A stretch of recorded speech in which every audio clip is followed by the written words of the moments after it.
Liam Rosen, David Price here from Sky Magazine at the European Ultimate Championships 2015 in wonderful Copenhagen, Denmark.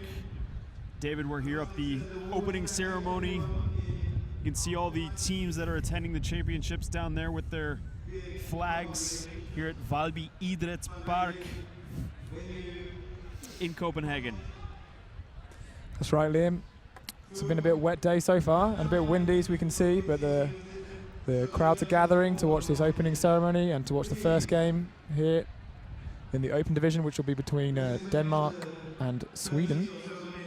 We're having some talk here from the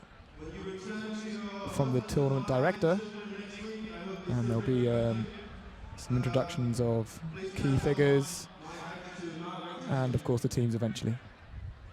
So kick back, watch, enjoy the ceremony, and we'll check in with you later for some more comments and to introduce the game. They must love the game just as much as you, or perhaps even more, because they've come from all over Europe and even beyond, from countries like China, Venezuela, Colombia, Canada, and the US, to work for free.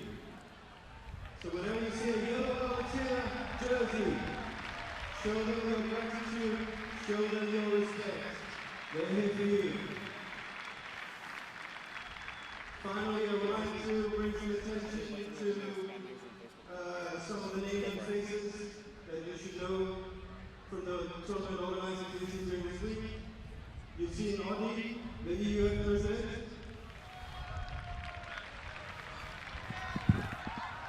Ted. Okay, Ted is the treasurer of EUC. He's in his car on his way from the Netherlands. We have Dario Uccisano, Spirit Director, Gabriele Sani, Sports Development, both from the EUC Executive Board, Karina Bolt,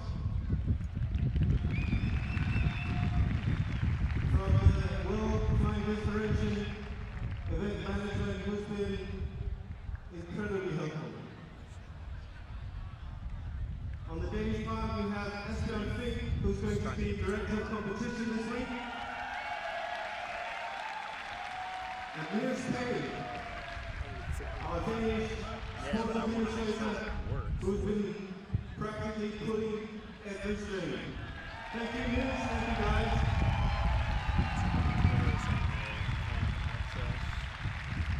Final words. Just remember that sports is not war, sports is not politics. Make sure you make new friendships this week. Thank you.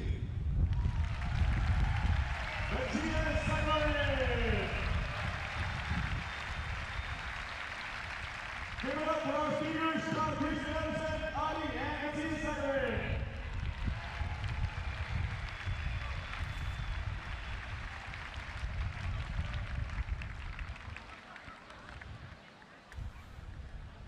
So, the next thing on the program is a little bit more of Danish culture. This is something that the dear Danes started doing in the 1800s when the nights were cold and they needed a good time. They started dancing. And when the nights were even colder, they sat down and they were making their costumes to be pretty and perfect for the next time there was a social gathering where they could go out, have fun with some true folk dance. So for the next 10 minutes, please give a warm welcome to the local folk dancing group, Dream Dancers!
Women's green line, Phoenix Good.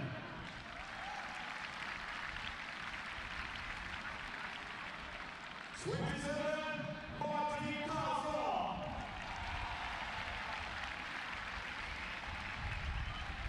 28, Henry's Good.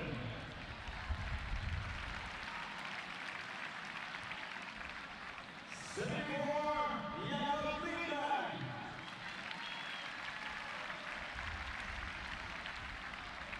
86, Björn Lundin.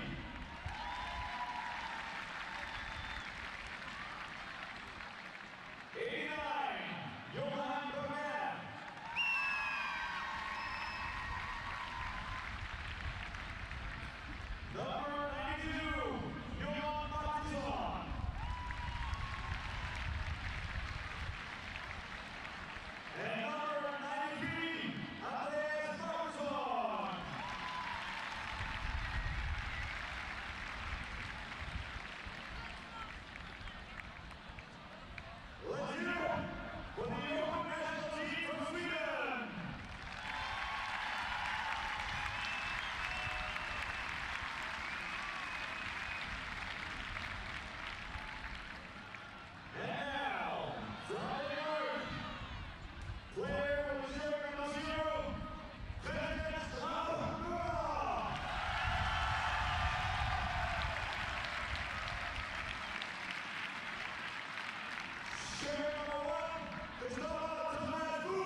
So Sweden will start on offense on the your right hand side. Thank you.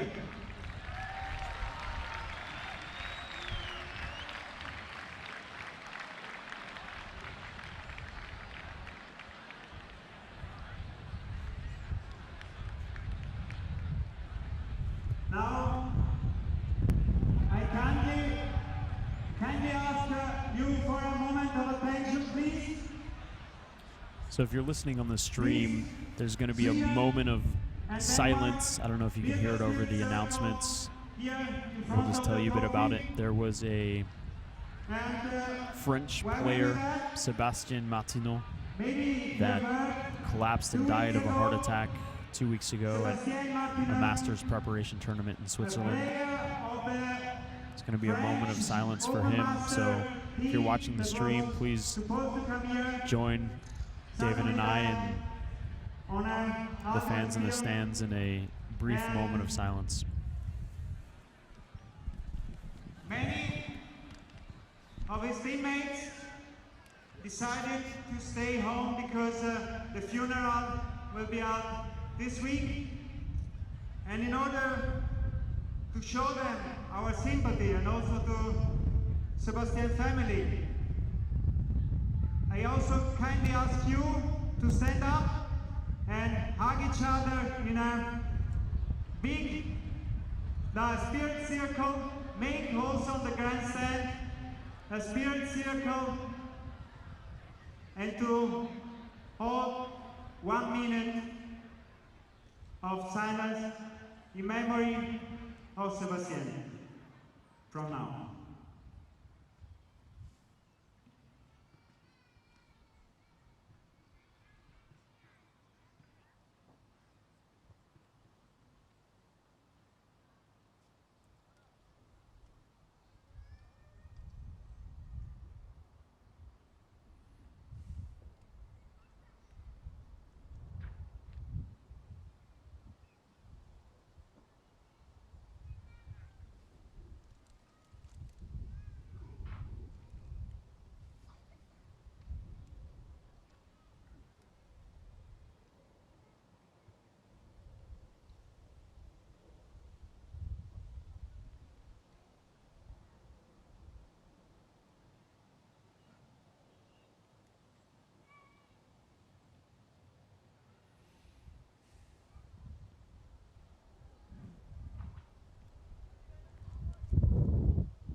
Adios, Sebastian.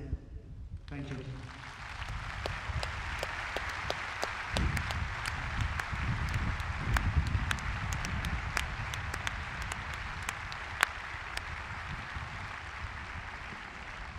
Thank you very much, everybody, for joining us in this commemoration of Sebastian. There is now about 10 minutes to the opening game of the European Ultimate Championship 2015. Get a little refreshment down here, go to the toilet, do whatever it takes. Yeah, a minute silence there in memory of the French player. There'll now be a 10-minute warm-up for the teams. They have had a warm-up already, but they're probably a bit cold now. We will let them warm up for a while and then come back to you with some fun facts and statistics ready for this matchup here at the European Ultimate Championships. This is Sky Magazine's coverage.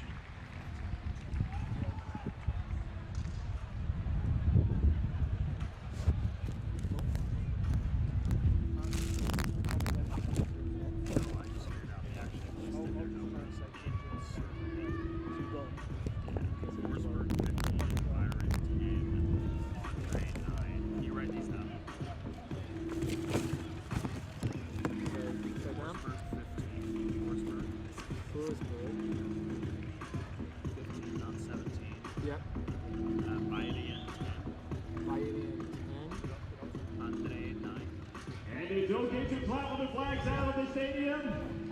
Give them a warm hand for standing there in the wind, in the Danish summer. That is tricky at times. Yeah, broad mated, I got that. Okay. Flansen. I have 11.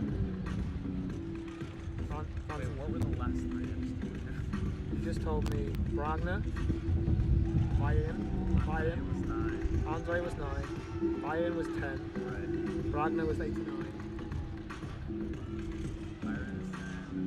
7 Byron. No, you said 7. You said 10. Andre was. Yeah, you said 9.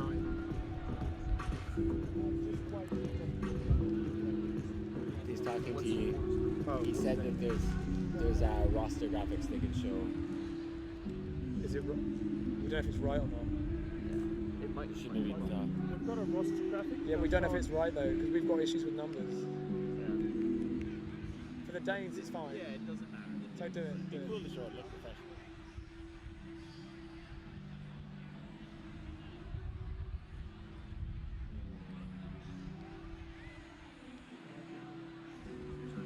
Yep.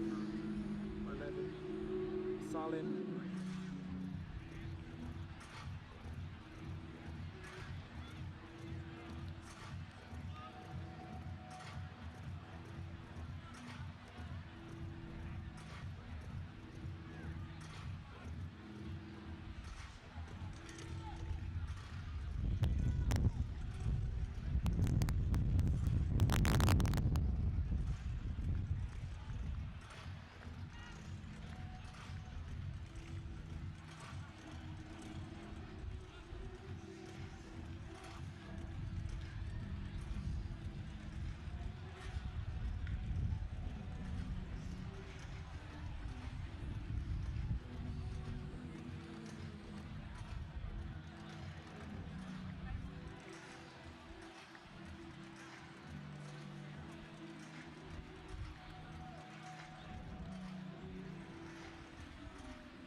Liam Rosen here with David Price, Sky Magazine's coverage of the European Ultimate Championships 2015 in Copenhagen, Denmark. If you're just tuning in, this is the showcase game.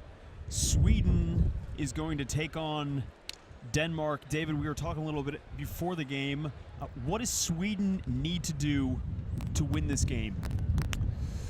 Yeah, as we say, we're discussing before the game, and we've already noted that we think the Swedes should use their height and their athleticism to beat this Danish team, who are probably going to be suffering from some nerves and some worries here in their home tournament here in Copenhagen. The Danish team, they've been waiting around all day to play this game, which is not always a good sign. A lot of them are helping organize the tournament, have been around, just waiting for the game to start. They're playing, as you said, in front of the home fans. Can be a nerve-wracking experience. Sweden has been here before. We saw them 2012 World Ultimate Guts Championships take down Japan in a upset game. Weather similar to this one, maybe a bit windier. They're going to use their height. They're going to throw it up to their big receivers. I think Sweden has the odds here. Denmark needs to play the upset. And here we go. Liam will be doing play-by-play, and I'll be adding some color as we go through. Sweden's now starting on offense. So we've got Martin Filipowski starting off with the centering disc. He's the oldest player on this squad at 40 years old. High disc over the top. Poor choice. Intercepted by Christopher Svertka. Call on the play.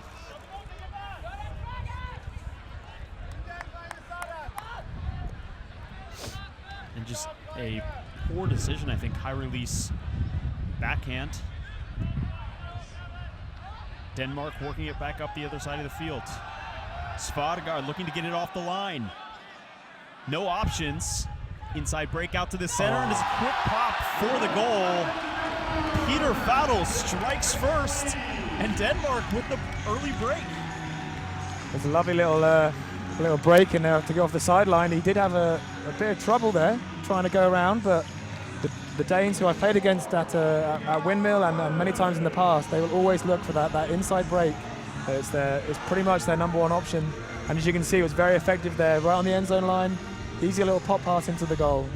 Lovely little work there by Danes, taking advantage of a bad decision by the Swedes. Not sure what Sweden was thinking there. Just a poor decision. High release throw that floated really into no one. Yeah, maybe nerves are on their side. Maybe I couldn't even see who they were throwing to, and maybe the wind is a bit strange down there on the pitch. I can't quite see where it's coming from up here either. But there is a stadium, obviously, which will block the wind in funny ways, as we've seen at many tournaments, like Windmill. There's some strange wind around the end zones at Windmill, and that might be very similar here. And I think there's just enough wind this game to make it interesting. Probably anywhere between 15, 25 kilometers per hour as Denmark pulls off again to Sweden. And there's that wind pulling making that pull go out there. Would have been a great pull if not for the sudden gust. So we'll see Filipowski bring it back to the line. Filipowski was a stalwart on the Swedish mixed team that won gold. European Championships of Beach Ultimate in 2013. Sweden came into that tournament a relative unknown and walked away with the gold medal in a dominant performance. Filipowski starting out from the brick.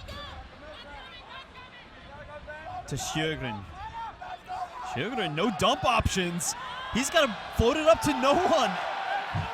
Ooh. And it looks like a foul will be called. It's a bit cynical, that one. Definitely defender coming from behind there, just sticking a hand in, trying to slow the play down. And Sweden not sure what's going on. That was nearly a stall out. There was no communication on that dump. In any case, Denmark will look to break one more time. Monroe up to Alsted, to the goal for Mads Gottlieb. And Denmark with two quick breaks off some careless mistakes from Sweden. And no nerves here for Denmark. They're going against the standard commentary curse. We say one thing, another thing happens. And in fact, I'd be edging to say the Swedes looking very nervous and very unsure of what they're actually meant to be doing in this game. But you can't underestimate them, David. If I were Denmark right now, you've got to keep the intensity up. They've come out maybe in a bit of an upset, 2 early breaks. You know that Sweden is a talented team. They're the defending European champions, won gold at 2011 in Maribor. Yeah. So you know that they are eventually going to clean it up. Going up by 2 breaks is huge, but you've got to maintain that cushion. Oh, I mean, ultimately, it's a game of runs. Like you say, Denmark, if they want to finish this game, they've got to finish it now and get a load of breaks in a row. Sweden here potentially calling a timeout. Yeah, I like that timeout call. That's 2 quick mistakes, calm the nerves, say, hey boys, opening game, we're in this now. And we talked a bit about this before, David. Sweden not really known.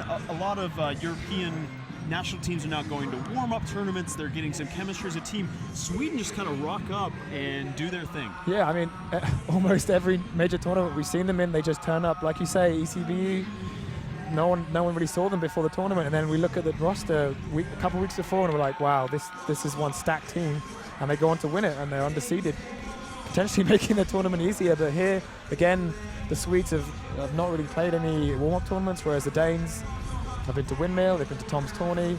We've seen a lot of them at both of those tournaments, getting some cohesion, playing together. And maybe that's a problem that the Swedes have here. They're not quite, they're trying to have to work things out as they're on the field now. So, I mean, let's see what happens. And like you say, you can never discount the sort of caliber of player that we see in the Swedish team.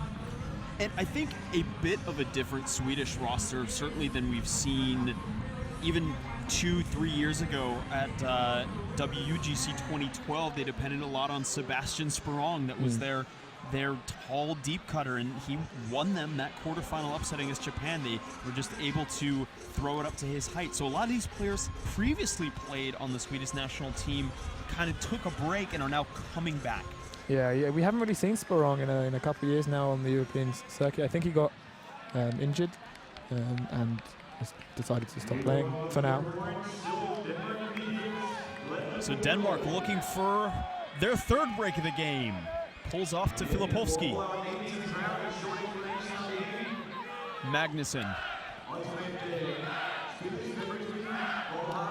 Sundqvist controlling the offense for the Swedes. And Sundqvist, a turf disc. That's been the story of the game for the Swedes so far, these early throw mistakes as Denmark goes the other way. And a giveaway right back from the Danes. Loritz Hermichlou throws that one away, so Filipovski will take his time now, bringing this one back to the line.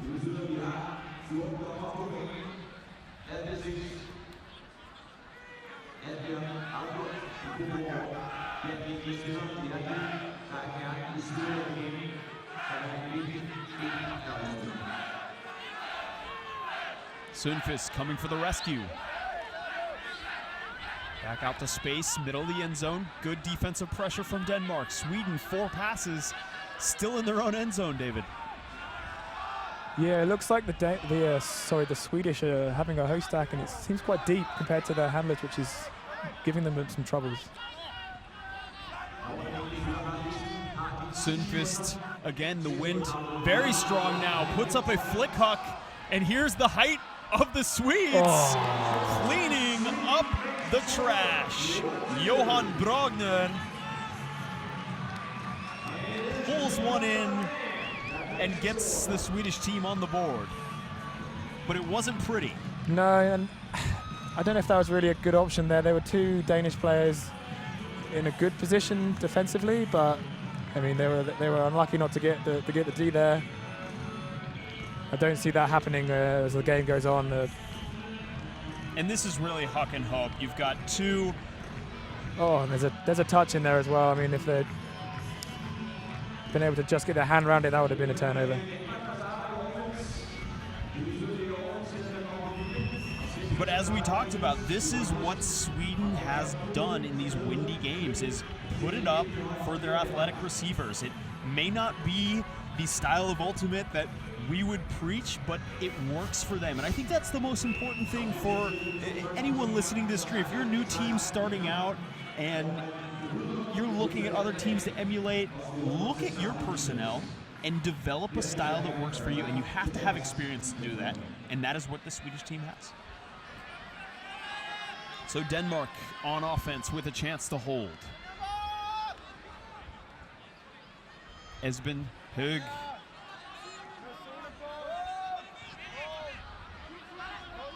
Dumping the disc back to Elskier. Denmark in a horizontal stack.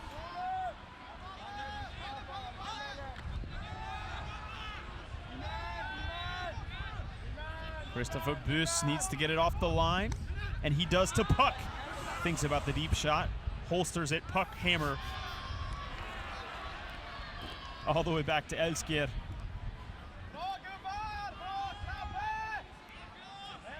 Bit of nerves here from the Danes, but Høeg. Foul will be called. Bit of a physical defense from Löw on that play. You can definitely see how the Danes are a bit more patient, taking their time with their resets. And a pick has been called, actually. You can see the hand signal being used there by the Danish. No game advisors here, as we had at World Under-23s. So we'll have to hopefully let the players tell us with their hand signals. Puck controlling now for the Danish. A lefty backhand. What? It looks like there may have been a call right before that throw went off. So Esben back with it. Guarded by Starwing.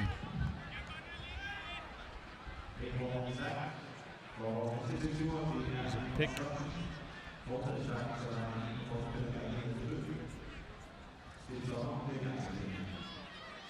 Høeg. Beautiful disc out to space to Puck. Handler movement from the Danes. Elskier into the end zone for Christopher Buss. So Denmark with the nice hold. Yeah, a lovely little patient bit of offense there from the Danes. Taking their time. I think they transitioned from a host stack there into a vert stack in the middle of the field there. And unlike the Swedes, they're not wasting their deep space, like standing there and waiting there. They're resetting well around the disc.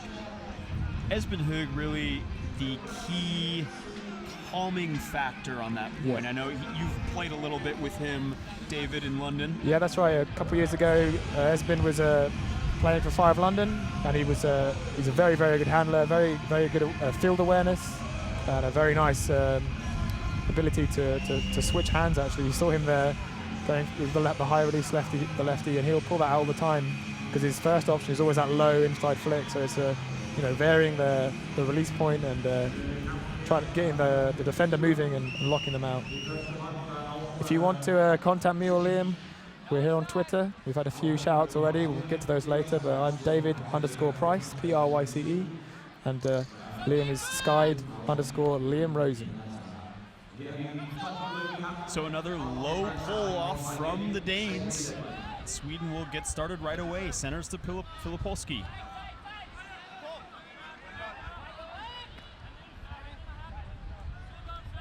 Forsberg. Forsberg is going to put the flick blade all the way back to the far corner and another blade into the end zone. Blade City for the Swedes. Denmark knocks it away. I'm not sure about that, but I did enjoy that first blade. Well read by the Swedish player there. There, if you have a one-on-one matchup in the end zone, use your island. That's not a throw that needs to go up. Take a cut back and take the chest throw. If you can't get that, put it in the dump as the disc goes the other way very quickly from Denmark. So Sweden will pick back up. Filipowski nearly drops. Wind has picked up remarkably in the last few seconds even. Carlson back to Filipowski. Filipowski with his experience, very secure with these windy discs. Tries to put the IO forehand. but a block from Skovgaard. So a couple of quick mistakes here from both teams as the wind picks up. Olsted all the way across the field to Sverke. Lindskrog knocked away by Forsberg. Yeah, I was just thinking that the Danes looked like they were jogging a little bit, not getting into position. And the handlers are rushing both teams. They've got the time. The dump options are not looking great for either team. No cuts. And Filipovsky has to throw it away. There's no call on that play. Now, number of turns for both teams, so this game on the verge of getting sloppy.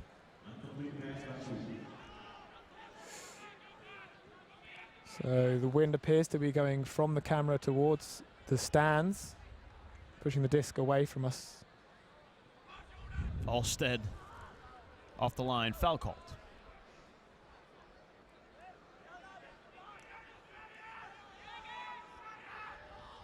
Nice handler cut from Alstead to save that disc, and he's going to put it deep. And that's a tough one with the speedy Sjögren there for Sweden. Carlson, Forsberg, right outside the end zone line. Dumps back to Sjögren. Looks like a call.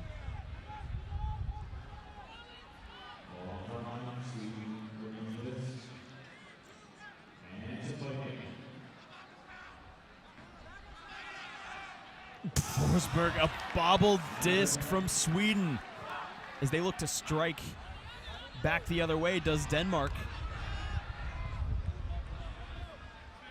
Got a cutter going deep. Stutz, Alstead now with the flick huck to nobody. And it's nerves, nerves, nerves. Needless rushing from both squads. Yeah, and they're not adjusting to that wind. Like we say, that flick option there was getting pushed down and away from where he probably wanted to put it. It's not quite what he wanted, I expect. It feels like, David, this is a very common symptom of a showcase game. You're in the stadium. It's the first game of the tournament. There hasn't been much chemistry as Sweden will now overthrow one of their receivers. Yeah, I think you're right. I think we saw it a little bit in under-23s as well, that first game. The first half was very sloppy for both the Americans and the Brits. But both those teams sorted it out, and in the second half we had a much better game, some fantastic bids, and here we go, the Danes calling a timeout, probably thinking we've had too many turnovers, we need to calm ourselves down, just play our game. None of this huck and D that we seem to be getting in the last few possessions. I like the timeout call. Yeah. So a couple of shout-outs here. We've already got a couple coming in. A good friend of ours, actually, Jolie Lang of Ultiphotos. Eventually was able to tune in. She downloaded Firefox. And she doesn't know what to expect because she never gets to watch. But she's hoping that we do a good job here. So thanks, Jolie. We've got a comment from Aslak Lau Justisen. Would you do me a favor and refer to number 47 for Denmark, Lindskrog, as Springtøven from now on? I hope I'm pronouncing that right. So we'll have to work in a reference to that. Maybe that's a Bit joke. of an inside joke. Yeah, maybe it's rude. Yeah, maybe I should look that up. Yeah, I'd be careful. Some people get caught out with these sort of things. It's true. Who would do that? Some idiot.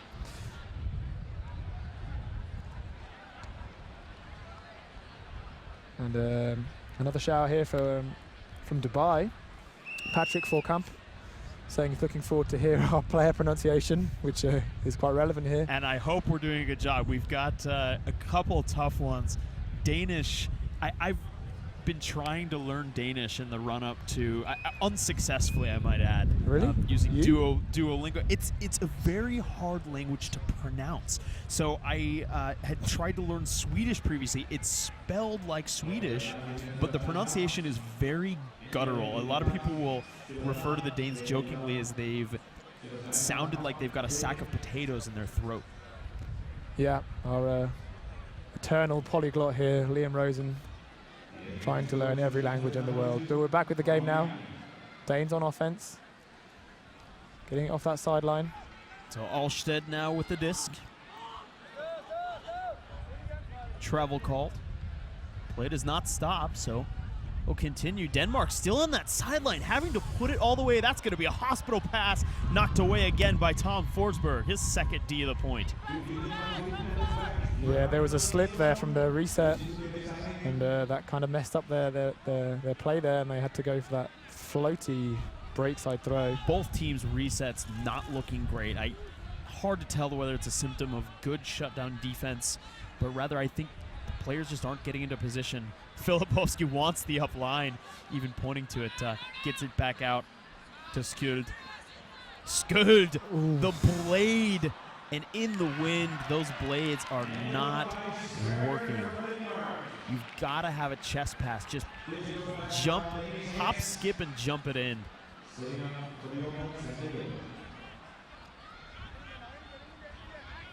So Denmark now trying to go the other way. Alsted. Danes recently having trouble getting it out of their own end zone. No cuts from downfield. Yeah, you mix that with the way that the Swedes there were sitting off the handlers a little bit, trying to force them to swing it instead of taking these big gainers, which they've now got. Hansen. A layout save. Denmark right on the line. Lindskrog. Ooh. The crowd, not so sure. A bit of booing coming from the crowd, but it seems like it's been agreed to be up. Violation called. We can't tell from the replay. It looked like it was up when he caught it. Maybe the crowd is saying he bobbled it. Yeah, and the player with him had a better perspective, I'd say. Here's the other replay from the other angle. We're back in. Alsted too far. And a brutal point for both teams. Neither able to punch it in. Bit of a cheer there from the crowd. You're probably thinking the disc doesn't lie there. We still aren't sure about that disc being up or down though. So Filipovsky offhand to Forsberg. Sjögren dumps back to Filipovsky. Hard mark from the Danes. Filipovsky getting bumped. And not having a great point is Philip Skuld. That's his third turnover of the point. And a travel called there. Lindskrog will take it back.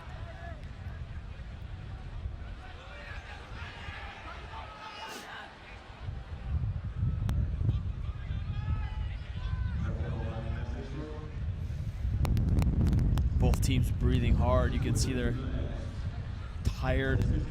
There's so many turns. Lindskrog bumped immediately on the mark. And that's a hard reset option. If you have to go IO on your reset, come behind him for the blow-by. Lindskrog out to space for Stutz, toes the line. Denmark goes up 4-1.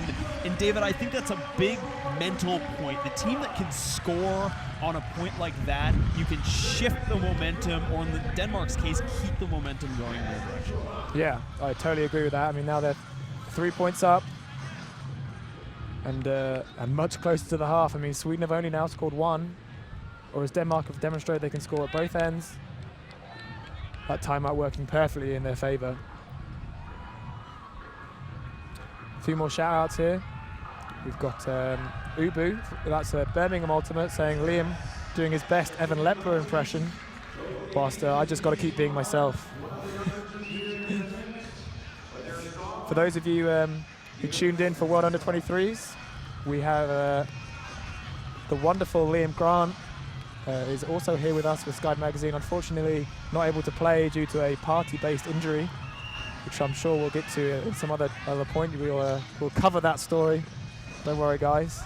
But he'll be helping tomorrow with commentary and throughout the week. Those are our three main commentators. But back to this game. Nice pull from the Danes. It's a roller. Sweden having trouble picking it up, and now Denmark coming out in the zone. Yeah, This is probably the right option here with the Swedes being quite nervous, and now seems like we've transitioned a little bit here. And this potentially might be a man. That's a nice option to sort of distort the deep option that they're looking for, and especially with the nerves, and the wind, it's a perfect strategy. But Swedes able to work their way through, even with some riskier shots there. Very low disc. Filipowski has had to work hard to save some of these. Sundqvist up to Bedian. Off the line. Filipowski stuck on the far sideline. The call on the field, there's some animated discussion going on now. Yeah, I think it's a travel. The crowd thinking it's a joke, but not sure what the punchline would be here.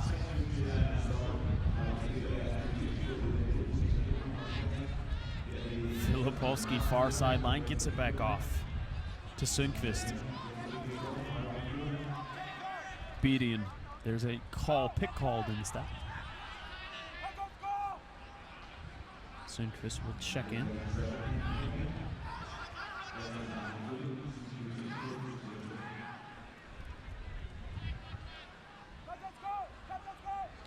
Forsberg cuts from the middle of the stack. Danes bumping on the marks, a tip disc. That'll go up for the second effort. Unfortunate there for the Swedes. It was a nice option, just not executed well. Larsson doing a great job after the second effort, D.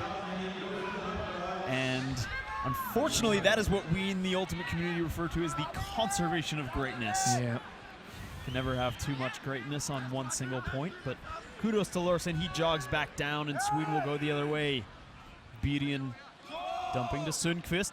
Denmark actually back out in their zone. Yeah, I mean, that's quickly sorted out as well. I mean, sometimes with a quick bit of transition between O and D, things can not quite work out well. But they've again transitioned into to their man. Sundqvist wants the huck there. Bedian's doing a great job on this point, just being the workhorse cutter downfield. Sundqvist back into Anders Dahlberg. He's been quiet so far in this game. Going to be a foul called. One of the famed Dahlberg brothers. There's 3 of them. Vikstjofjøs players. But Dahlberg, he's the only brother that showed up to this one. Great reset defense from the Danes. It's going to be another call. Looks like a push-off. Dancing there from the dumb reset. I'm not a fan of that. Got to make sure you make a decision, maybe one fake, and then just clear out. Go the way your play is intended to. We're hearing some of you having some issues, but I think actually we've had a few people say that Chrome is working. If you could give us a post about some of the adjustments you're making to make it work for everyone, that would be really handy. Dahlberg's looking to punch it in. This reset scheme is very confusing to me from the Swedes. Dump positions seem to be coming from all directions, and another call. Patrick Sundqvist getting frustrated. I'll try and work it out while you're chatting, Liam. Sundqvist into space. Sjögren punches it in to Anders Dahlberg. Didn't get a chance to work it out, but you're right, there was some. It looked like they had a third handler who was starting the dump even whilst the secondary wasn't ready to go. But yep, Sweden able to punch one in. 2-4. Hope you are all enjoying this at home. We're up on a platform here. It's getting a bit windy, a bit chilly, but we'll deal with that for the love of the sport. Again, continue to give us some shout outs on Twitter. Skied _Liam Rosen, that's LIAMROSEN. And you can find David at David _Price, PRYCE. Beautiful stadium here in Copenhagen, the Valby Idrætspark. Yep. We were watching them before the game, finally tuning the grass.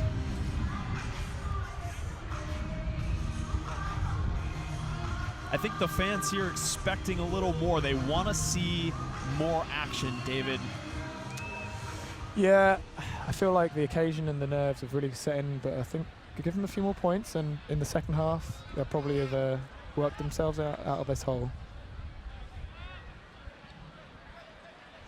So Denmark in their own end zone, coming the way up the field in a horizontal stack. Puck bringing that disc down.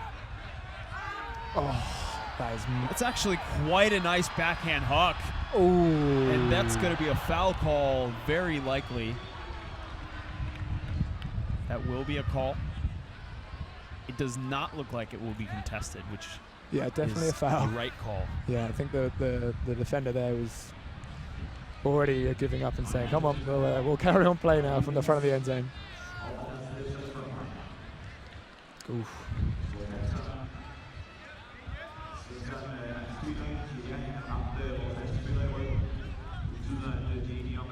Bjørsen on the end zone line looking for the dump. Gets it off to his dump. Nice flippy pass. Right into the end zone. It's dropped. And a brutal drop for the Danes. The pass just comes too fast.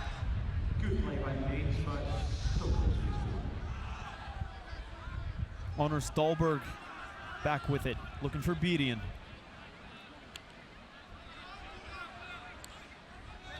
Into the center, another bobbled disc. This wind more brutal than it looks like on the stream. Yeah, and the Swedes are always looking for that deep option, like almost immediately is their first look. Here we look at the break straight away, as expected. Oh. It looks like a foul will be called. Yeah, but that is definitely Esben Høj's first look will always be that break option. It's so casual too. He takes the step and just puts so much touch in that disc and hits the Swedish defender right in the back. And that's probably my favorite moment of the game so far. Hug with the shimmy, back to Puck.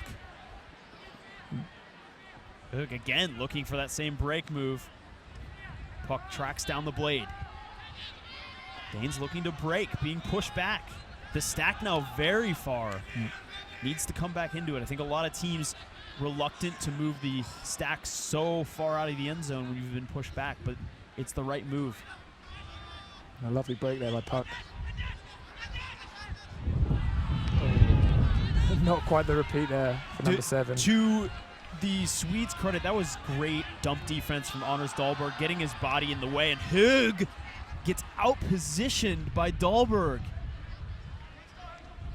Dahlberg back with the disc again, draws the foul. Just gets absolutely run into. So game getting a bit physical between these two European squads. Yeah, totally mullered there.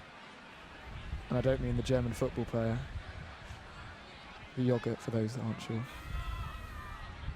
Dahlberg with the break into the end zone for Sweden. And a wonderful goal there. Taking on exactly the options they should be. That Anders Dahlberg was totally free there for the knifey long shot. And a great break from him for the assist. Klas Staving, his first point of the game, bringing Sweden to within 1. Yeah, from 4-1 down, now totally back in the game, 4-3. Another shout out here from Christopher Helms. Please can we go shout out for Faldo Faust or Faustamix? There we go.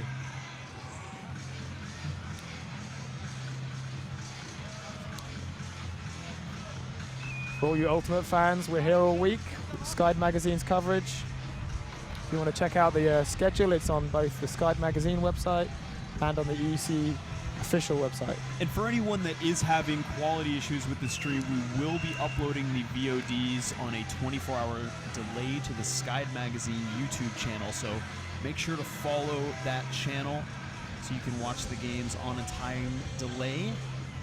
Otherwise, feel free to follow live here on fanseat.com. If you are still having issues, let us know. We'll do our best to relay them. Unfortunately, it's not our app. So Sweden pulls off again to Denmark. Puck will pick up to Elskjær. Esgir puts it deep. That disc is gonna float.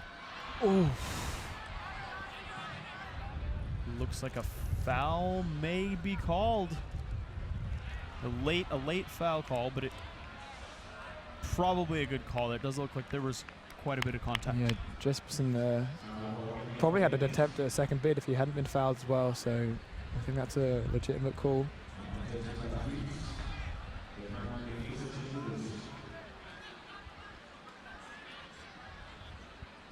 Denmark now with it. Stall count getting high. Where's the reset? And forced to put it right into the end zone. Well, the best reset, they say, is the end zone itself. Yeah. I guess if you've got nothing else, you might as well give it a go. Christian Luritz, the Estonian, has been living in Denmark for quite some time. Recently bought an apartment here. Yeah. Really making his stay official. A lot of these players, as we've already mentioned, playing in warm-up tournaments, on the Danish team, playing in warm-up tournaments like Toms and Windmill, but the club teams they play for, there are about 4 or 5 of them, but notably Ragnarok, of course, who we've seen in the European scene for a few years now, for a very long time in fact, doing very well back in Frankfurt a couple of years ago, coming 3rd. Ragnarok is a very storied club team, although not all of these players come from Ragnarok. They're spread out from all over the country, 4 or 5 different teams. Yeah, and actually this Ragnarok team have gone through a bit of a change. A lot of the older players have either moved on or retired, and they're very much younger national team now, with the likes of Stutz and Hoch. There's a junky defense from the Danes. Lots of dump options open though. The Swedes are now already halfway down the field. Yeah, they need to spread this out a little bit more. It might be windy, but you still have to use the space that's available to you. I'd hope that they'd be able to use their stronger throwers and get the disc into those areas of space. That's a lovely little break there. And there's that option. You want to get the disc on this sideline, on the higher wind side. And it looks like this is a very loose format cup. Yeah, it's not really applying much pressure to the upfield players, but a lot of pressure there around the handlers. I do like it in the wind. It's just enough pressure to make you think twice about putting up some of the throws that both teams have used so far in this game.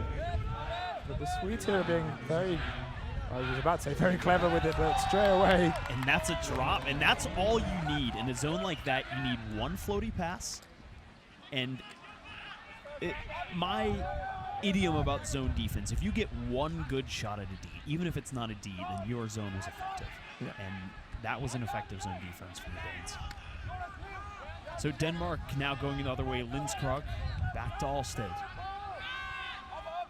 Denmark now in a vertical stack.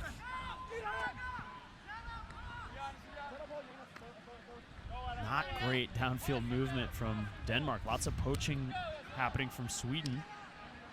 I'd like to see more give-goes from the Denmark to try to beat these poaches. Larsen dumps back to Sko. Sko to Skövgard. Crowd dead quiet now.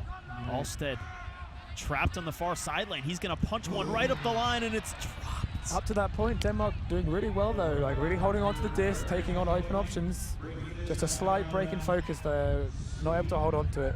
I think with this wind, this weather, it's tough to throw that many passes without having some drops happen. And we look at the Swedish team, very experienced, and yet they themselves have had a couple drops. The wind is just very hard to predict.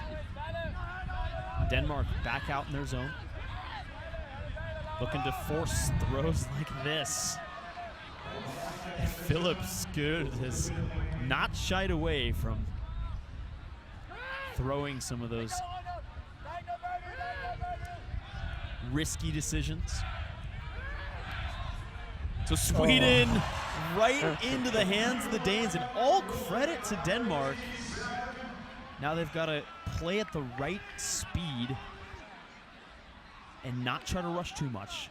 Lindskrog with it right outside of the end zone. Out to space. Beautiful space throw from Lindskrog. I really like the quick disc movement here from the Danes. Not a lot of defensive pressure from the Swedes.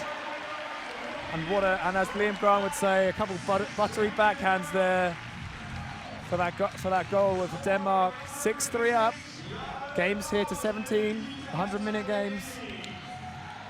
And this game will almost certainly go to cap. It's been a fairly slow one, unless we see a rapid change in game speed. But Lindskrog doing a great job of putting that disc right in. I said I like the quick disc movement here from the Danes. If you look at the Swedish team on defense, they're poaching off a bit. And the best way to beat a poach is move the disc. If you sit there and you allow them to poach off, they will continue to do so. If you show that you can beat it, you will make them respect you and make them play tighter. Yeah, it's definitely the best way to combat a poach or a zone is to keep that disc moving. And some teams prefer to attack through the cup or go around the outside, or of course go back to your dump and swing it as quickly as possible to get to the other side. And here with this wind being a side wind, you definitely want the disc on this this near sideline here to where we're commentating from. So Denmark up 6-3. Half will be at 9. Byrien. Disc reception into Sundqvist. Another junky or zony look here. Looks more like an arrowhead. Trying to push the handlers through and make them swing. So far, the zones have worked for the Danes. Ooh, I'd be arguing that's a travel. He took quite a few steps there without slowing down, but slight miscommunication, but well saved there by the Swede. But not able to do it the second time. Playing a second too fast for their own receivers, and maybe this lack of going to warm-up tournaments, lack of playing together really is hurting the Swedes. Yeah, it does look like they haven't got much cohesion.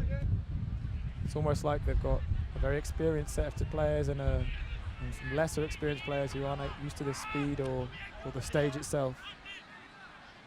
Denmark working it back up. Bus now with it. Inside break to Elsker. Andres Elsker with the goal. Denmark 7-3. And there's those beautiful breaks. Once again, the Danes looking for that inside break to get the goal. It's that simple. Like, you can see it here in the replay. A nice fake. Takes on that inside, and the defenders have no chance. He's a good 10 meters off his mark. Simple, beautiful offense from great the Danes. cut from Elsker as well. That is actually 7-3, despite what you see there on your screen. Got a few shout-outs on the interwebs. We have Martin Keseg asking, he missed the beginning, but he knew there was a minute silent. What's the reason? The reason for that was that a couple of weeks ago, French master sadly passed away after having a heart attack at an ultimate game. And we were remembering him and sending our wishes to his family. Many of his teammates not attending this week. The funeral is actually happening right now, so sending our best wishes to them. I know the French team is wearing armbands this week in remembrance of Sébastien Martineau. Sweden back out on offense, and Denmark in their trademark zone. It's worked for them so far. Yeah, why change something when it works so well? Speaking of changing, Sweden gonna try to beat this zone with some big throws, and Eric Andre had a shot at that disc but did not go for it. So a turnover from Sweden, and Denmark will go the other way.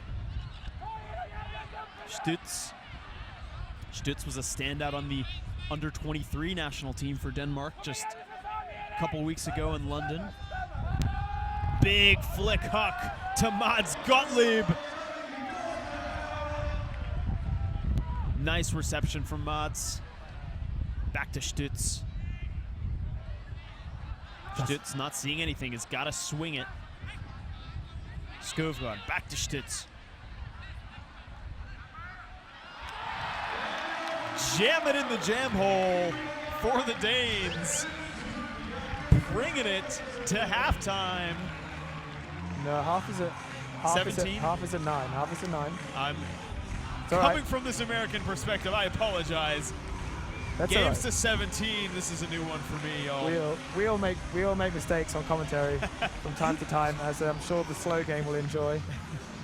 Speaking of not making mistakes, how about this Danish team? Yeah, they were just really calm. I mean, you saw Stutz there a couple times on the disc. A young player, but a very good player. I played against him, and he was incredible in the air. And there was very calm on the disc. He took his time, took a lovely option there. That I think he probably had a bit of a high stall. Is it a timeout, potentially? There'll be a timeout called.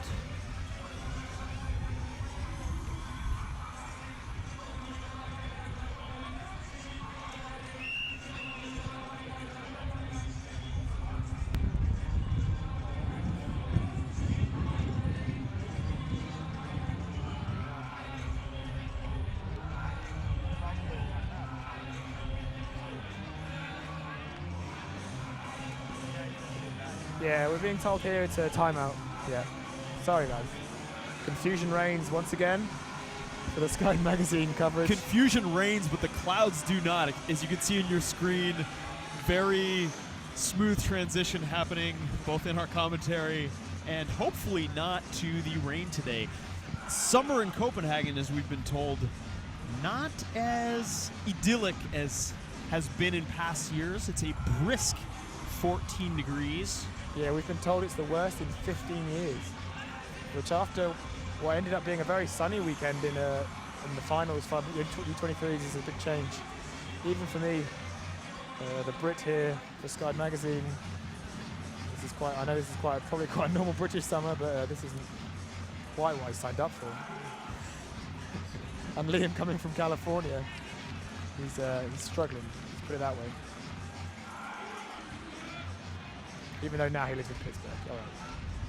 So Sweden will huddle it back up. David, did you ever imagine the score being 8-3 at halftime? No, if I'm honest. From a historic point of view, the Swedes would come in as the strong favourite. But as we've mentioned, the Danes have done a lot of preparation, both here in Denmark and at foreign tournaments, playing at high level ultimate, windmill and toms. A lot of big teams go there. As we'll see later, the likes of the Czech Republic, Germany, Great Britain, all attending windmill. So those are the best places to test yourself and prepare for what is the big tournament here for the summer for the senior squads. We talked to Christian Müller, the Punisher, as he's known, number 0 on the Danish squad before the game. We asked him what his expectations were going in the tournament. He said they want to finish top 5. Beating the defending European champion would be a hallmark start to achieving that goal. As Denmark pulls off again, fantastic pull deep into the Swedes' end zone. Burian receives back to Sundqvist. Danish in what looks like an arrowhead zone. Sundqvist very aggressive playing now, wanting to send it deep. He's going to take the foul.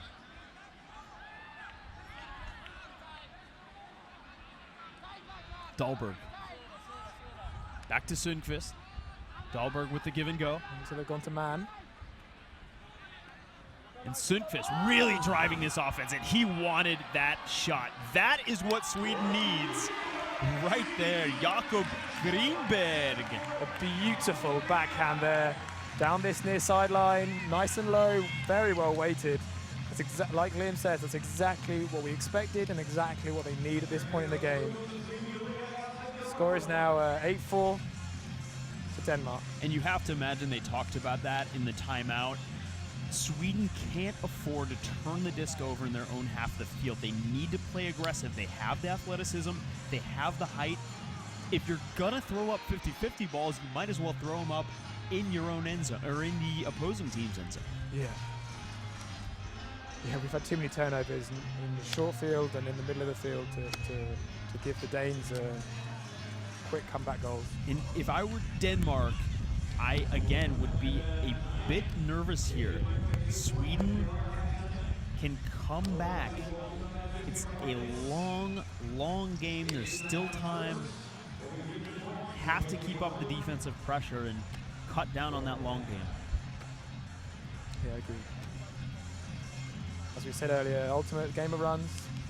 And once a team can grab back the momentum, sometimes there's almost nothing you can do. And I've been in some amazing games where we've been 4 or 5 points down and got ourselves back into sudden death, inverse point situations. That it's a great feeling. It's very hard work. High disc to Loritz for Ragnarok. Upline throw. Bit of contact between Sundqvist and Lossarovn. The crowd here are getting a bit restless. Some are leaving, in fact. They're probably not enjoying this game as they might want to, or they want to prepare for tomorrow, as most of the teams start their first full games tomorrow. Ooh, some very, very heavy contact there from the Swedes. Rovin having trouble getting it off the line. Ooh. Not a bad look, but bobbled by Bjørsen. It's just lazy from the Danish player there. Sundqvist. Bedian puts it deep. It's a bullet! Knocked away, though. Anders Bjørsen makes up for the drop by getting back the D. Yeah. Smacking that one away like a basketball near the rim. A lovely comeback there, making up for that drop. Elskier. He's been a solid handler for the Danish team so far. Gets it off the line to Puck. Puck crossfield to Loritz.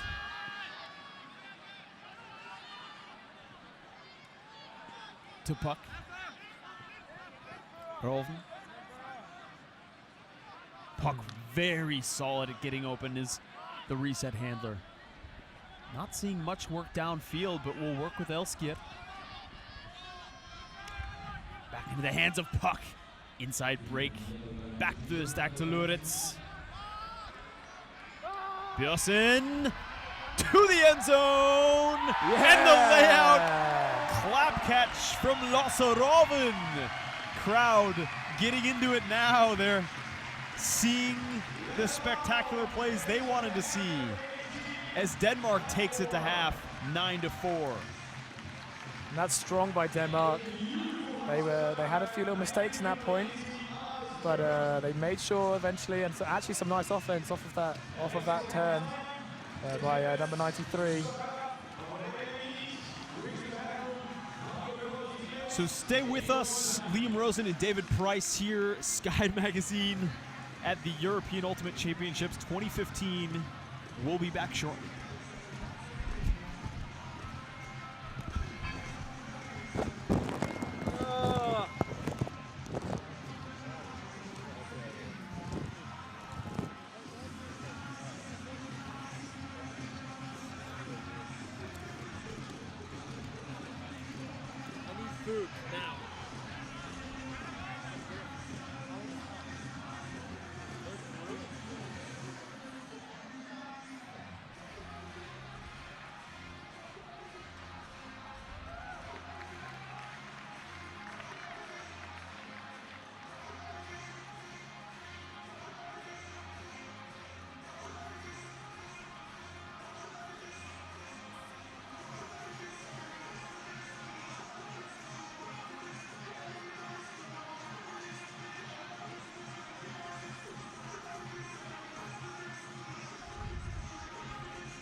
as Denmark walks back to pick up the disc. Esben Høeg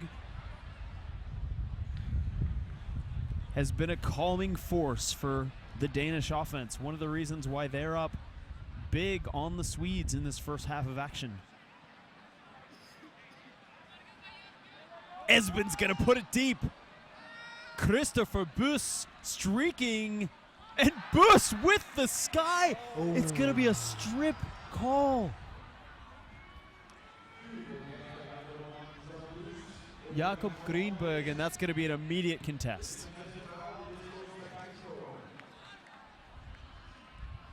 I'm not sure if there was a strip call or a foul, but either way, it's a contested call. Yeah, it looked pretty clean from where I was sitting. I mean, we'll see in a replay. But felt like the Danes had a good throw and a good read and receive on that one. And that's something that can be prevented by the box out. And I know Buss is very tall, doesn't have to rely on that too much, but just using his body a bit more can allow him a little bit of space to prevent some of those more contentious calls. So Denmark swinging it back and forth in their own end zone. Elsker, Høeg, and Bøgeskov.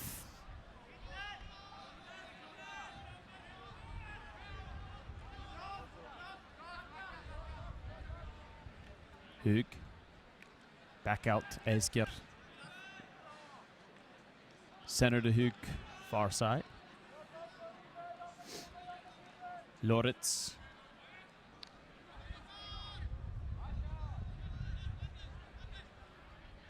Bøgeskov, Denmark, slowly working it up the field. Høeg comes back down with it. Sweden in a zone now. And I think that's an adjustment that they've made during halftime. Try to beat the Danes with some of their own medicine over the top to Buss. Yeah, lovely scuba there from Esben Høeg. Not scared to take on the, well, some would say a riskier throw, but I've got a lot of faith in his throws and definitely came off that. Buss having a tough time getting it off the line. Stall count's getting high, finally gets it across the field to Elsker. I think he just needs to pivot a bit more, like he's standing a bit too still, but a lovely around throw there. I don't know where that hole was, we can't quite see. We will get up high in a second, fans, but that was a lovely find there. Oh! And the bid there from number one, not quite good enough. And giving the Swedes a chance now to get back in the game. Currently 5 points down. Patrick Sundqvist going the other way. Danes again in their zone. Yeah, both teams playing some zone here. Sundqvist flick over the top. Not sure who that was to. He's had a couple of fatal decisions so far in this game. Elsker, far sideline. I'm not sure it's really the zones that are working. Maybe the Swedes would, but there we have the goal. Danes taking control of this game now. Up 6 points, 10-4. The Estonian Christian Loritz with the score.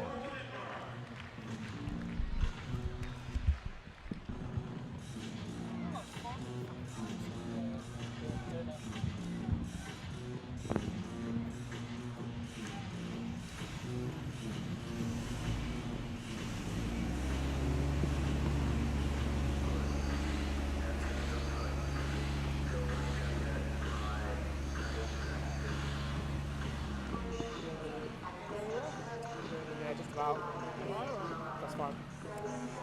Definitely better angle. Yeah.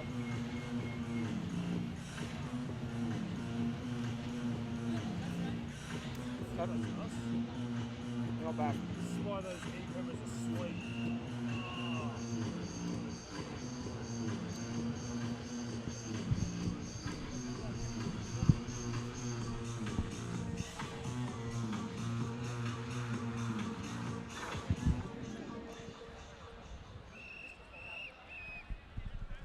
We're back here. We've now been lifted up. Had a quick munch on our dinner as well. But back with the ultimate. Sweden now on offense. Sweden just has not looked like themselves so far in this game. They've been rushing the throws to no one. The dominant Swedish team of years past has not yet shown up in this game. We'll see in the second half if they can find some of their magic. It certainly would be a fantastic comeback. Filipovsky, far sideline to Magnuson. Flick out to space. Nice box out, but no reception. Yeah, I'm not really sure if it's the Danish defense or the Swedes not having good cohesion between their players that's causing all these turnovers.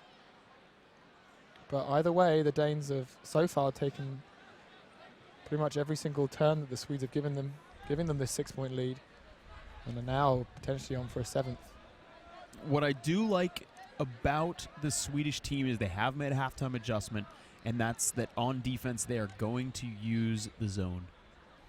And a facet that I've seen about European Ultimate coming from an American perspective, one of the things that I think European teams can improve on is making adjustments. So a lot of times I'll see this philosophy, especially from countries that aren't as developed Ultimate-wise, is you come into halftime and you just say, well, guys, we're down. What are we going to do? Well, let's just play harder. Yeah. Right? And that's something where a good team is going to say, we're going to make the following adjustments, X, Y, and Z. And those are the 3 things that we're going to focus on. So I like that Sweden is coming to this game. What I also hoped they wanted to focus on was just taking their time, not rushing, and looking for more of those deep shots to open receivers that have worked for them in the past. Yeah, we on commentary here with Sky and in other places as well about how American teams often have those 3rd and 4th options that European teams can't handle. But we are seeing more and more of it. Oh, but there's that adjustment potentially paying off for the Swedes. A poach man in the lane being thrown straight at 2. And an injury called from Magnuson after getting that D, and he's holding his hamstring. I hope that's not a pull. That would be potentially the worst time to be injured. Is the first game of the tournament. Let's hope he's all right. Just a little twinge maybe. So Sundqvist will come in for Magnuson. Taps the disc, means everyone can move. Magnuson, the injured player, one of Sweden's coaches. We approached him to talk before the game. It turns out he's actually a player coach. Sweden with only 21 men on the roster, needing all the help they can get. Forsberg, the in-stride huck. That's going to sit, but a fantastic reception by Eric Andre. Andre stranded. There's a callback, I believe probably a travel of some description, normally the type of stoppage we expect here. And we can see, actually, you can't see on the stream, but we can see just down here, Magnuson, the injured player, being strapped up by his by number 18, who's got a fantastic beard, as mentioned by Sarah Harrison on Twitter. I'm quite jealous, I'd say. Going to start Beard Watch again at this tournament. Is Jamie Cross playing in this tournament, David? Yes, he's here. Jamie Cross, hope to see him on the stream. Perennial winner of the Ultimate Beard and Mustache Contest. I'm trying myself. I don't think I'm there quite yet. But Jay does have a fantastic beard and mustache. We'll get David Price on stream soon as the Swedes with an unfortunate drop and a great put out to space for Stutz. That was one of the best throws that we've seen in this game. Yeah, and that's exactly what we were talking about earlier, how the Danes give him it took a few turns there, but they took an option that was very good, moved it very quickly, and taking advantage of the disc that the Swedes had given them. So whilst we're talking about Twitter, I have a few little shout-outs whilst we've been in the half. Nick Smith of Manchester Ultimate telling me not to say buttery, but by doing that I said it, so it's kind of a moot point. So stick that in your pipe and smoke it, Nick Smith. Yeah. A nice little reference there. I'm trying to think what that's from. I know it. Max Holden, I might miss my flight back to Sydney from U23s watching the Sweden versus Denmark stream in Amsterdam. Well, Max, hope you don't miss your flight and hope you enjoyed your time in Amsterdam. And I think we've got your iPod.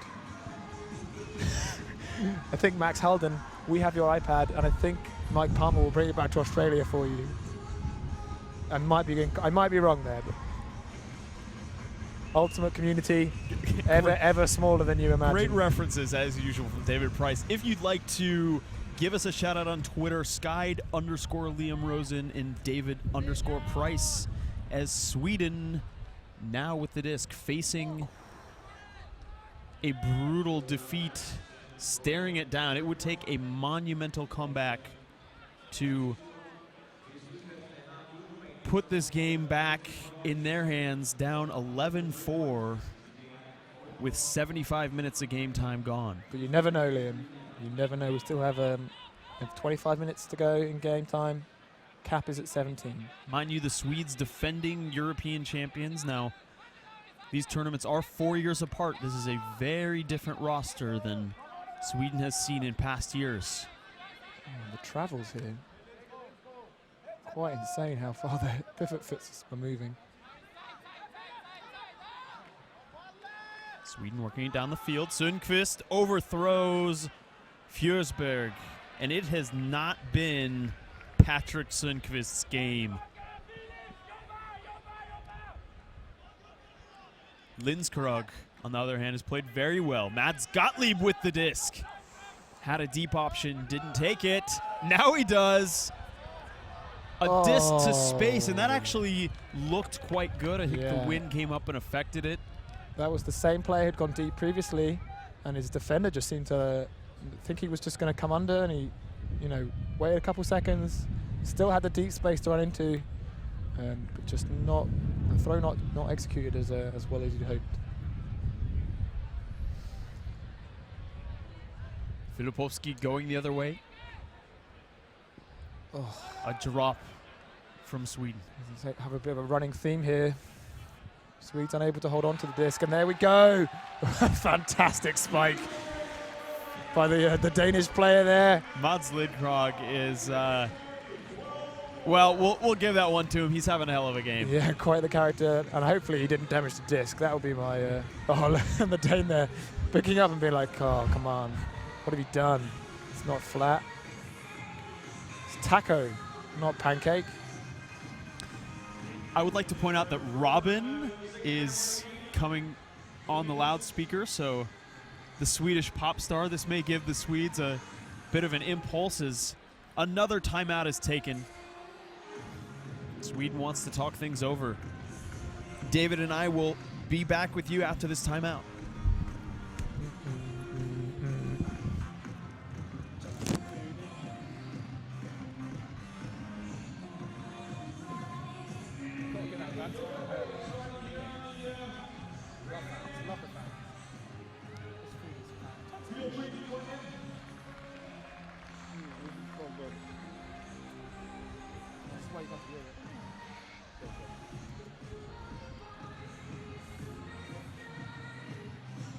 You know Robin? You see Robin? So good. So good.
So we'll be here all week, as we've already mentioned.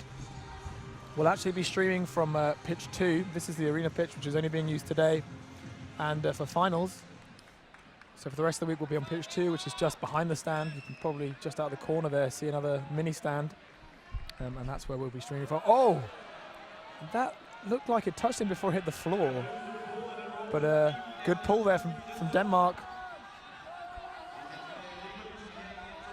For the post.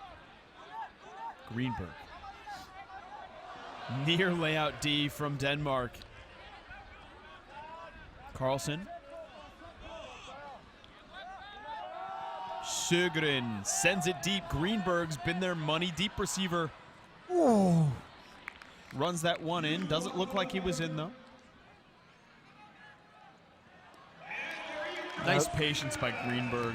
And a nice little around break there. Getting themselves on the scoreboard. Still haven't made their own half yet. They are 12-5 down. That was kind of more the play we want from Sweden and what we expected, as we said at the beginning, the sort of deep option to then lay off for the goal. Identify your deep receivers and huck to them when they're open. Was also not the greatest throws, right over his head. But it worked. Yeah, nice option and finish by the Swedish team. So we're here at 80 minutes, as we said. Game's up to 100. Get back on the Twitter now. So I mentioned the beards. There's a lot of love for the beards commentary. We'll come back to that. There's quite a few beards here, and especially in the Nordic countries. Who doesn't love beards? That's my question. Some ladies don't. I mean, really? you know, you gotta look after those things, like conditioner, shampoo them, so they're not scratchy and horrible. So Well, I like when other people have them. Are you kissing people with beards? No. Oh, okay. I'm just admiring. Oh, I see. Okay, that makes sense. Sweden pulls off again to Denmark. Elskier having a hard time tracking that one down. It's a tricky pull. Back to who?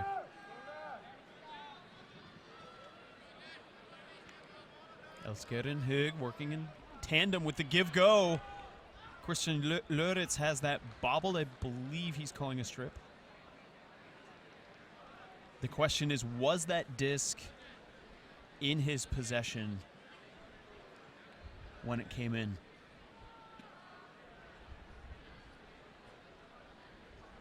Loritz made history for his home country of Estonia last year. He was named to the Ring of Fire roster, became the first Estonian player to play at U.S. Nationals. Nice facting. Back in Denmark.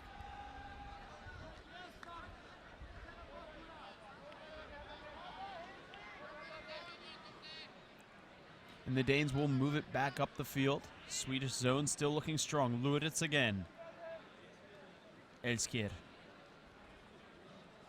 Great work by Elskier getting it off the line. And I've been impressed by these two handlers, Hug and Elskier, on the offensive line. Very solid. Getting the job done. Loritz now.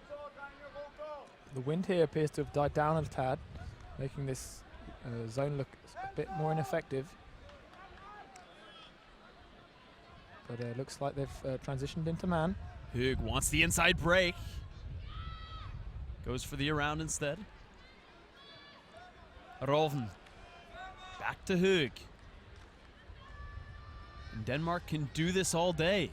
That is as long as they don't turn it over first. Yeah, they are being pushed back still, though, so this Swedish man defense is being quite effective. The Punisher. Haven't seen too much from him in this game. Elskier. Finding Bakkegaard. Jesper Bakkegaard, that's the last name many know and fear in the Danish Ultimate community. His older brother, Mads, one of the founders of Ragnarok.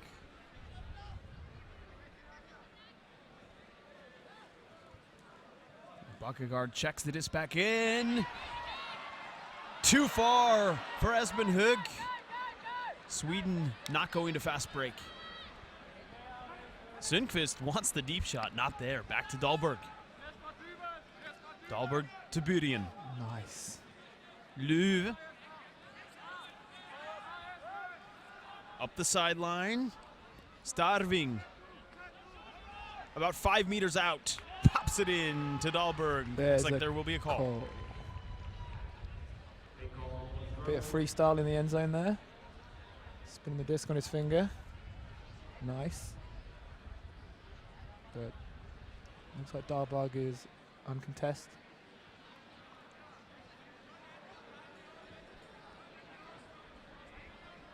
Klaus Starving still with it. Violation.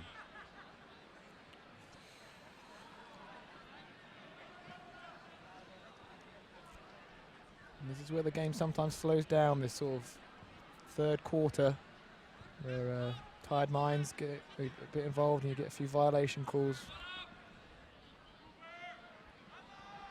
And again, another call. It's like a foul. Really cooling down here in Copenhagen as some players looking for shelter elsewhere. Something to note is that there are no, as we said, no game advisors here, but the people in yellow are actually the volunteers, so don't get confused. And the Swedish players. And the Swedish players. Team yellow here are not advisors. They are Sweden or the volunteers. Sweden with a chance to put it in. Dahlberg right outside the line, finds Starving.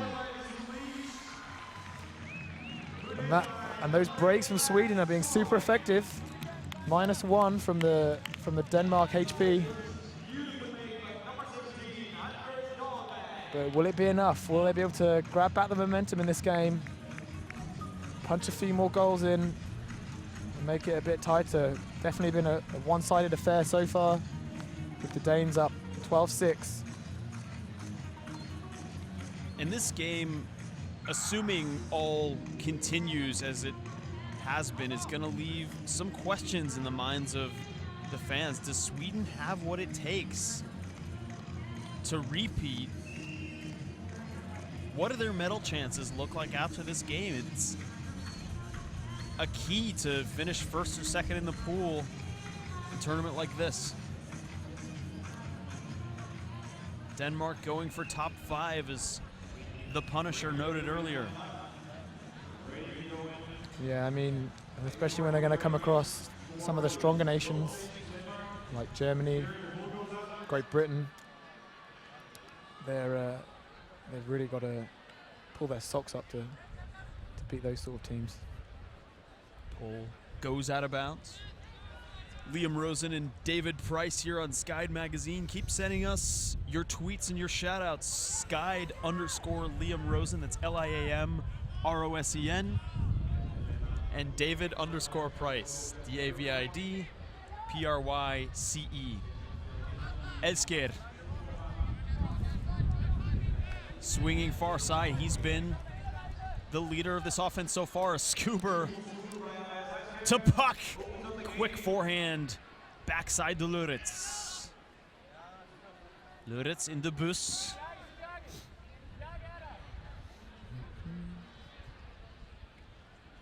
So I think this zone has actually been quite effective for the Swedes. Well, now they've gone to man, but the zone they were playing earlier in the point. Oh, man down. Catch it. It's going to be an injury call. Crowd thinking it's a goal. The stands here are kind of emptying out. I think players are maybe not enjoying this game as they hope they would, and probably preparing for tomorrow. It is around, for those of you watching, it's 5 to 7 in the evening. So, Puck. Back to the Punisher. Punisher looking for his dump. Back to Elsker.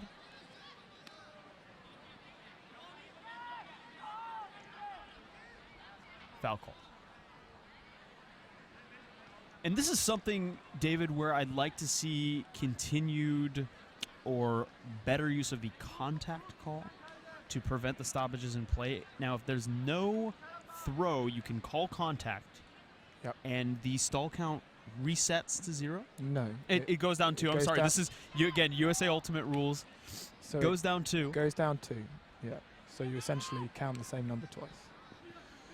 And it's just an easy way to identify that there has been the foul without trying to stop play. And a great disc from Hawk, and what a fantastic display of line awareness from Buda. Yeah, a lovely toe in there by Buda. Under quite a lot of pressure from the Swedish defender. In a very slow tiny zone. Check out this replay. And this disc just floats a bit too much. And here comes the Swedish defender. Oh, Fortunately, you can't really see his toe, but he did manage to stay in. He was in, and the other foot was up. Sideline confirms it. Yeah, back to the marking infraction. A lot of the training that I've done in the past has looked at if you're being fouled earlier in the stall, just call contact, get it down to 0. But late in the stall, you might want to, call the foul, and if it's uncontested, you're going to get back to 0. So there are some advantages, like you say, to calling contact, particularly early in the stall. But again, a very veteran thing to do would be late in the stall. I think you can pull a foul, pivot in such a way that they may foul you. It's worth a try, and if not, you're going to have to punt it anyway, right? So. Alsted on the pole for Denmark. Denmark playing well in front of the home crowd.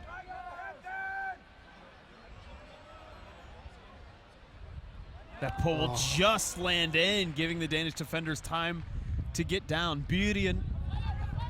Perfect pulling there from Danes. Very close mark now from Denmark. Carlsen rips the high release backhand deep to Forsberg.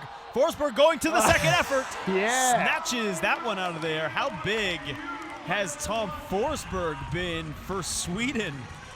It's his 3rd point of the game. Max City here for Sweden. I'd like to hope he didn't do it on purpose. Bit cheeky if he did, but he did have a lot of pressure, so I'd probably say that was an accident. Yeah, he had no idea, but well tracked by Forsberg. Sweden now with a couple on a trot. 13-7. And there's that huck, that low, directed backhand that we fully expect from Sweden.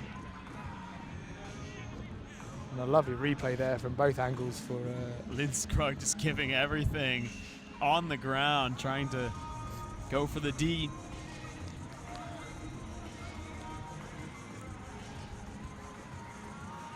Mr. E has been on the Denmark O-line, waiting to receive the pole. And we only have 8 minutes here left here. We'll probably reach time cap, I think, before points cap. Oh, another great pull.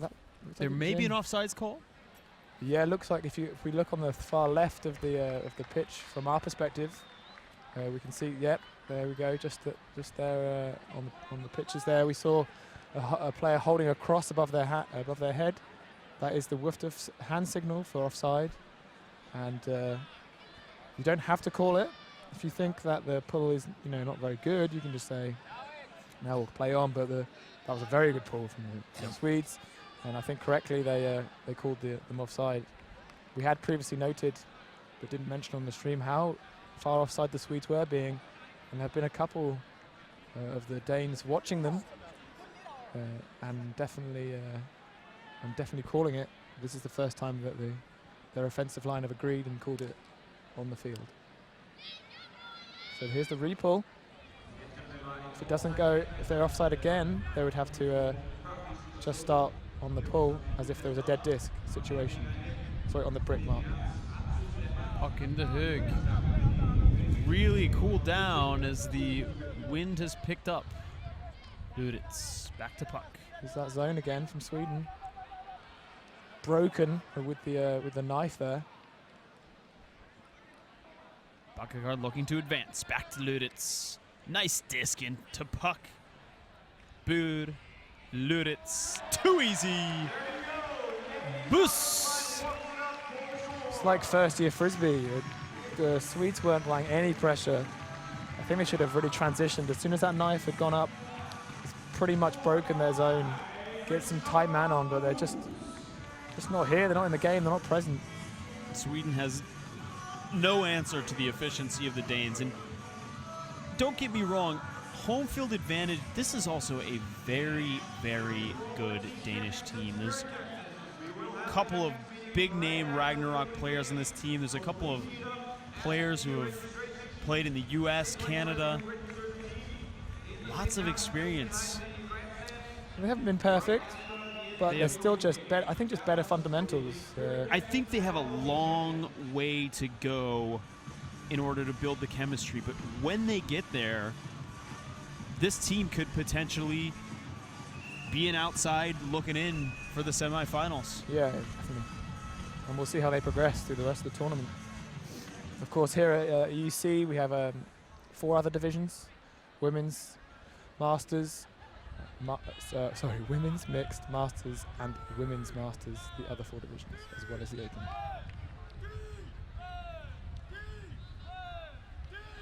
Total of 55 teams here at this tournament, over 1,500 players coming to chilly Copenhagen for this tournament. Greenberg needs to get it off the line. Oh. Does so.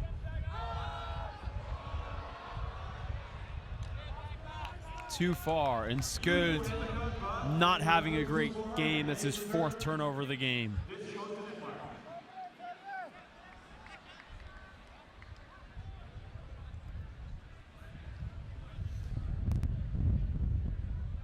Yeah, it looked like a nice option, but again, execution about 50%, if that. Sweden's going to come back out, though, in his own. Alsted. And this kind of plays into the Danes' hands, I think, now. They're definitely much calmer than they were beginning of the game. They've got their flow with their handlers. And as we've already said, they've got a bit better in terms of fundamentals, able to get the mark moving, keep the defense guessing where they want to throw it. And Stutz has got to spread the field deep. There he goes now. Sweden playing 2 tall guys back deep. Lots of room. And what a disc up there for Stutz. He bobbles but recovers. Ooh, I think he knocked it off his face a little bit. He was lucky. The score now 15-7 with 4 minutes, well, more like 3 minutes to go. A lovely put there by Denmark.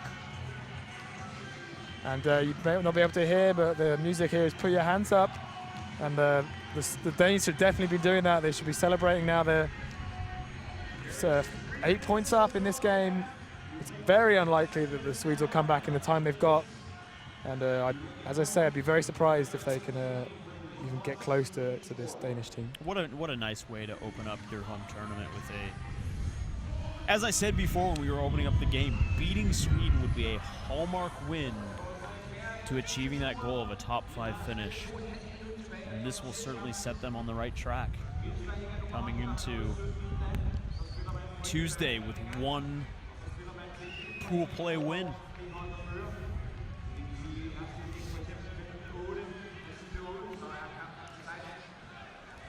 The time running down now. I'd argue to say this will be the last point unless we get a 30-second goal, which we have had. We had a 23. Some of the stats I saw were it's probably I think it was less than 30-second goal, and one of the longest points was almost half an hour, with a lot of zone being played in some games. Actually, it sounded like it wasn't a terrible point, more just some very good zone. Now Forsberg in the Birgen, and it's been drop city for Sweden in this one. This is a game that they would like to forget. Yeah, and you're starting to see that on their faces a little bit. They don't seem very happy and very demotivated. Sometimes you have a game where nothing goes right. And I think the mental edge here is Denmark Puts one deep. And there's that mental edge. That player would normally have a great bid on that, but just gave up in the air. And maybe we will get to points cap. It's now 16-7 with about a minute left to go. Lauritz pulls one in. So I think the key for Sweden here is how do you go forward in this tournament after such a marquee loss to honestly what most would consider an upset? And the answer is you just forget about it. Yeah. You take 20 minutes to talk about this game and you put it out of your mind. Yeah, you can't focus on the rest of the tournament. You just can't let those sort of losses hang over you. I mean, that could ruin a tournament from now on. And it's just one loss at the beginning of the tournament. Yeah, it's on the stream, but you know, so what? You don't have to watch it when you go home. You can just remember the end result, right? And that's only going to get better if you forget the loss, move forward, and get some scalps as you go. And that takes a lot, but that takes a lot of mental strength. So we see here on the replay, this is the line toe from earlier, which is one of the better plays in this game. So Denmark will look to close it out here as we reach the cap. Yeah, and we can hear the whistles there, which indicate the end of time. So it would be this point +1, but that's also the points cap. So, oh, goal! Did he touch it? That's the question. Oh, I think they get 2 extra points for that, no? I wish. Filipowski's saying he didn't touch it. It didn't look like it, I'll be honest. It looked like it just rolled right through his legs. It's just been one of those days for the Swedish Open team. Yeah, feeling like a freight train.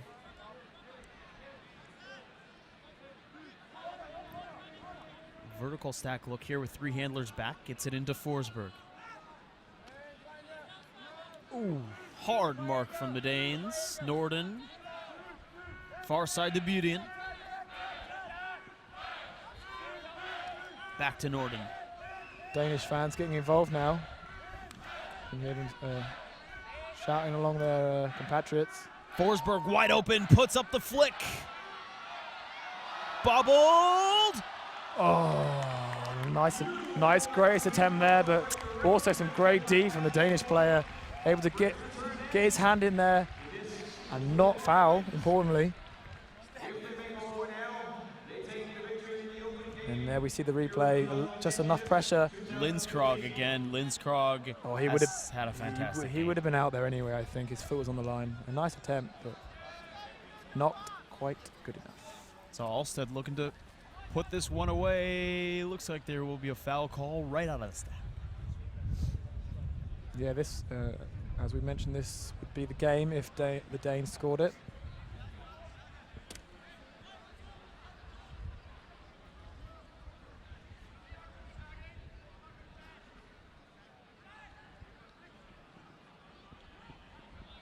Far swing and a drop.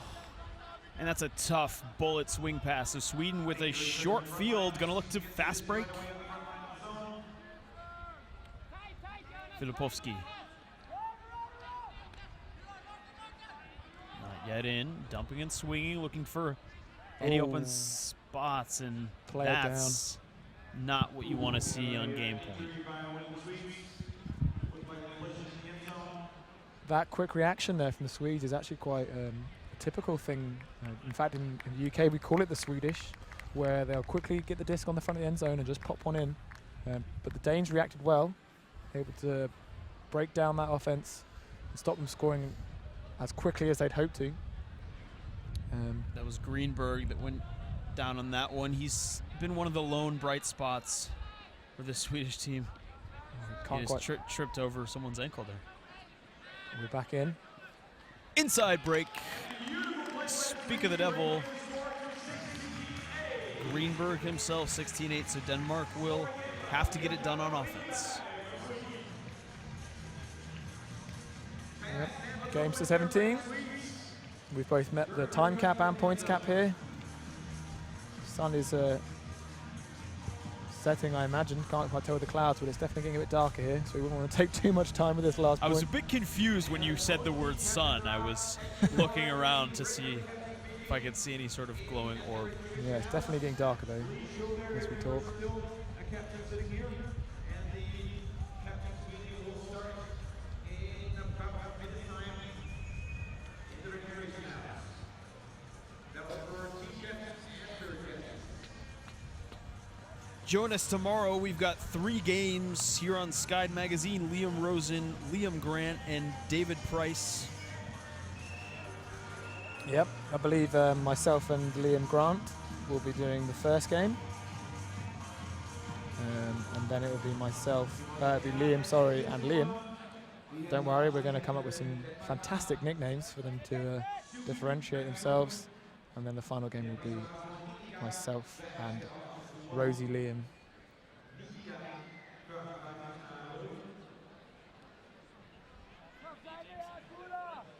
So puck from Denmark will move the disc up to the brick mark. A neat vertical stack. Puck's gonna put it deep. Beautiful defensive possession. Bit of football going on there, playing with his head. Ugh.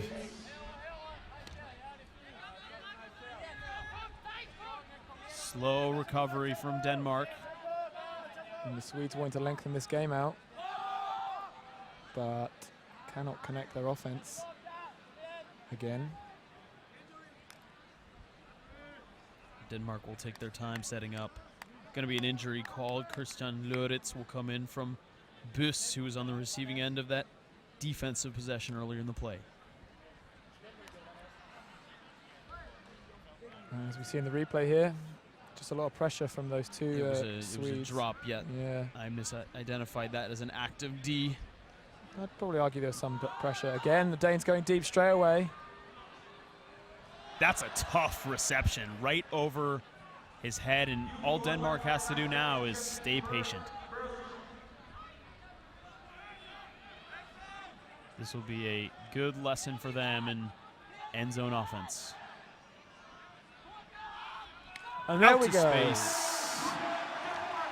Denmark wins the opening game, and Sweden walking away angry. Lots to talk about on the Swedish sideline. But right now, the honor is all in Denmark to win it in front of the home fans, their home country.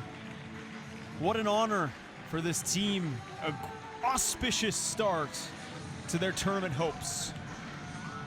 Yeah, definitely the deserved winners here. As we already mentioned, the Danes had a lot better fundamentals in terms of moving the disc, keeping the disc, and taking on the right options. And the Swedes just didn't look like they were in it. Their heads, their feet, their arms, their hands, nothing working for them. But let's hope that they can gather their thoughts this evening, get themselves back on the same page, maybe do a couple of sprints in the morning, get themselves running nice and early, and muster themselves together into a win. This is Liam Rosen for David Price. Skyd Magazine's coverage of the European Ultimate Championships in Copenhagen, Denmark. Join us tomorrow for Finland versus Russia in the women's division. Till then, have a great night, great evening, wherever you might be in the world, and we'll see you next time.